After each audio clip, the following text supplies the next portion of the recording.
Hey people, so there is this movie called Penguin that's been released on Amazon Prime starring Keerthy Suresh, and it's been dubbed in Tamil, Malayalam and Telugu, and oh my god, what a film it is. Oh my god, you can't it's basically it's all about this child getting kidnapped, and it's this pregnant mother's search for her child, and when she finally finds her child she realizes that the kid has been disturbed to such an extent that the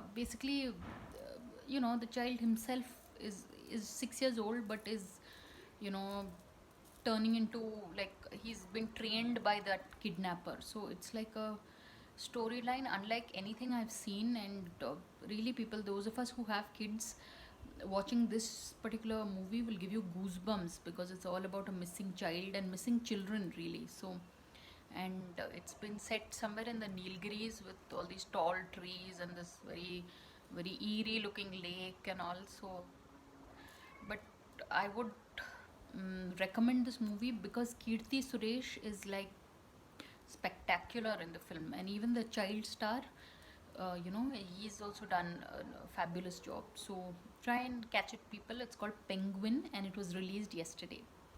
So, on that note, thanks for watching, and please subscribe.